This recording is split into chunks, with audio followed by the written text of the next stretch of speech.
Alors Christian Jacob, on va refermer ce volet agricole pour passer à quelques questions de société. Vous étiez à l'époque fermement opposé au PACS qui a été adopté sous Jospin. La droite n'est pas revenue dessus. Aujourd'hui, vous êtes contre le mariage pour tous et vous avez déclaré qu'il faudrait abroger dans le futur cette loi si elle était adoptée. Est-ce que ça veut dire que si prochainement des couples homosexuels s'unissent, on reviendra sur cette union ? Si la droite passe. Non, bien sûr que non. Bien sûr que non. Simplement, ce que je dis, c'est que ce que la loi a fait, la loi peut le défaire. C'est-à-dire que le sujet de fond, ça n'est d'ailleurs pas tant le mariage, mais en France, c'est lié. Mariage et adoption sont liés. C'est pour ça qu'en ouvrant le droit au mariage aux couples homosexuels, on ouvre également le droit à l'adoption.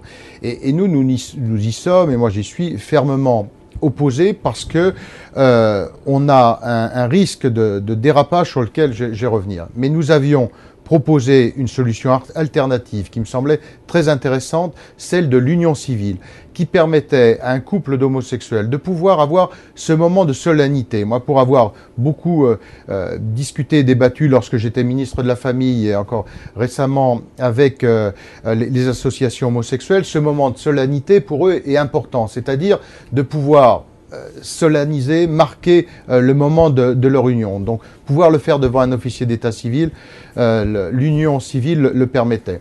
Ensuite, ça permettait également une protection juridique pour les couples homosexuels, d'avoir une compensation également lorsqu'il y avait dissolution de l'union. Mais aller sur l'adoption, c'est ouvrir sur la procréation médicalement assistée pour convenance personnelle. Aujourd'hui, elle est autorisée et c'est un bien, et moi je suis un défenseur de la PMA, de la procréation médicalement assistée, lorsqu'on est en face de couples qui sont stériles, c'est-à-dire de tout faire par la recherche pour faire en sorte, par la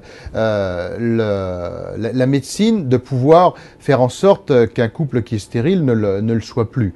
Donc, procréation médicalement assistée, oui, encadrée pour des raisons de santé, mais pas pour convenance personnelle. Parce que sinon, on ira à un moment sur un système de sélection, c'est-à-dire où tout le monde voudra des enfants qui font 1m95, qui soient blonds aux yeux bleus ou bruns aux yeux noirs, enfin bon, mais ça n'est pas possible d'aller vers cela. Donc je suis opposé à la PMA pour convenance personnelle. Opposé également totalement à la gestation pour autrui. Parce que si on ouvre le droit à la PMA pour les couples de femmes, la réciprocité, et d'ailleurs un certain nombre de collègues parlementaires à gauche le revendiquent, c'est la possibilité d'ouvrir la gestation pour autrui pour les couples d'hommes. Et ça veut dire quoi, la gestation pour autrui? Ça veut dire qu'on rentre dans la marchandisation des corps. Et l'honneur de la France, de tous ces gouvernements, de droite et de gauche, qui se sont succédés jusqu'à aujourd'hui, c'est d'avoir toujours refusé la marchandisation des corps de femmes. Et là, si on va dans cette voie-là, et quand Madame Taubira, et c'est pour ça que vraiment j'ai un désaccord très profond avec elle, c'est qu'elle reconnaît la GPA. Et elle la reconnaît pas pour tout le monde, et elle la reconnaît pour ceux qui utilisent la GPA à l'étranger, c'est-à-dire ceux qui ont la capacité de dépenser 80 ou 100 000 $ pour pouvoir financer une femme et son accouchement à l'étranger. Et ça, c'est choquant. Et qu'un ministre de la République aille sur cette voie, ça me choque. C'est la raison pour laquelle je me suis battu contre ce projet. Donc ça, c'était vos arguments. Ils ont leur cohérence, ils sont tout à fait respectables. Mais la question était, est-ce qu'on peut revenir en arrière? Non, mais on peut arrêter. Alors ça veut dire qu'il y aurait des couples homosexuels mariés non, mais on peut très pendant quelques années, là, et puis après, on ne pourrait plus. Après, ça crée une nouvelle inégalité. C'est pas simple de revenir en arrière. On peut très bien substituer le mariage pour les couples homosexuels à l'union civile. C'est tout à fait possible.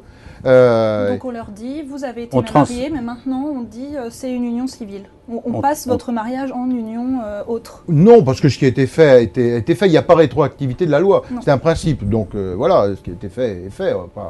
Vous-même, en tant que maire, vous célébreriez les mariages? À partir du moment où moi je suis profondément républicain, quand la loi est votée, elle s'applique.